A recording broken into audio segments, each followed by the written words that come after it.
ओम विष्णुदेवाय नमः। भक्तगण, आज मैं होलिका दहन के बारे में चर्चा करने जा रहा हूँ।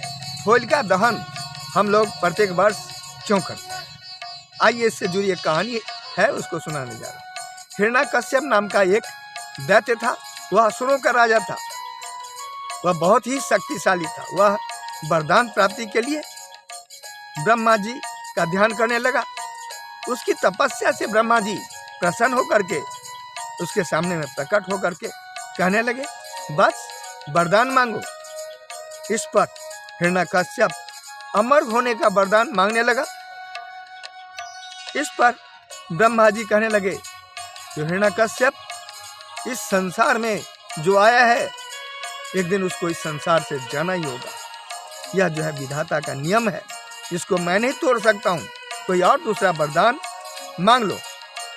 तब हिरण्यकश्यप ने कहा कि मुझे ऐसा वरदान दीजिए कि मैं न दिन में मरूं, न रात में, न धरती पर मरूं, न आकाश में, न घर में, न बाहर, न किसी शस्त्र से मरूं, न किसी अस्त्र से, न किसी आदमी से, न किसी जानवर से, न देवता से मरूं, न किसी राक्षस से। यह सुन के ब्रह्मा जी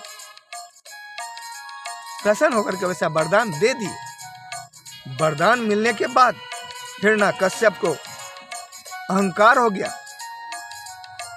वह अपने आप को ही इस संसार में बलशाली समझने लगा, शक्तिशाली समझने लगा और अपने आप को ही भगवान समझने लगा। जितने भी संसार में देवता मानव जो भी थे, सबको जो है परेशान करने लगा। जो भी प्राणी उसकी बात को नहीं मानता था, उसको वह कठोर से कठोर सजा दिया करता था, जान से भी मार देता था। इस पर देवतागण और भी मानव सभी चिंतित हो गए। उसके अत्याचार से हाहाकार मच गया। तो उसके घर 4 पुत्र जन्म लिए। एक पुत्र का नाम था प्रहलाद, दूसरे का नाम था अनुलाद, तीसरे का नाम था शहलाद और चौथे का नाम था हल्लाद। प्रहलाद विष्णु भगवान का परम भक्त था। उसकी भक्ति को देख करके, विष्णु भक्ति को देख करके वह जो है हिरण्यकश्यप खुश नहीं था, दुखी था। वह मन में सोचता था, जो मेरी बात सभी मानते हैं, सभी थर थर कांपते हैं, हम ही को भगवान समझते हैं, लेकिन मेरा पुत्र होकर के यह मेरी बात को नहीं मानता है। इस कारण से वह अपने पुत्र को, प्रहलाद को बहुत कष्ट देने लगा। जान से भी मारने का कई बार प्रयास किया, लेकिन विष्णु भगवान की कृपा से हर बार प्रहलाद बचते रहा। फिर अंत में थक हार करके हिरण्यकश्यप अपनी बहन होलिका को बुलाकर कहा, जब बहन होलिके, इस जलती हुई चिता में एक चिता तैयार कर लिया, उसमें आग लगा दिया और अपनी बहन से बोला, जी इस जलती हुई चिता में अपनी गोद में इस दुष्ट बालक को लेकर के प्रवेश कर जाओ। तब होलिका प्रहलाद को अपने गोद में लेकर के जलती हुई चिता में प्रवेश कर गई।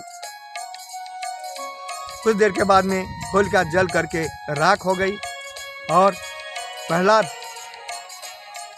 उस राख के साथ खेल रहा था। एक इसके साथ ये भी लोगों का कहना है, जो होलिका को वरदान में एक कंबल मिला था,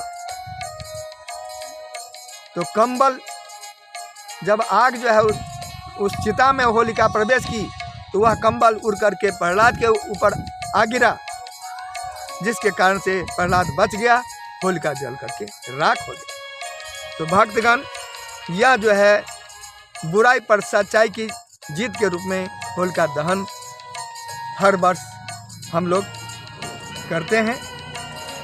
इस वर्ष 2025 में 13 मार्च 2025 को दिन गुरुवार रहेगा।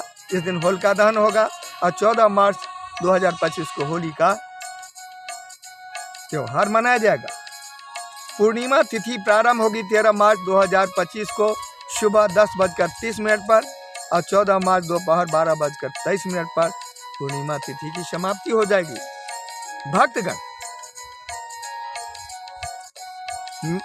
फिर अगले वीडियो में मेरी मुलाकात होगी। तब तक के लिए आज्ञा चाहता हूँ। मेरा अगला वीडियो देखने के लिए मेरे चैनल को लाइक एवं सब्सक्राइब करें, साथ ही शेयर भी कर दें। जय विष्णु भगवान की जय।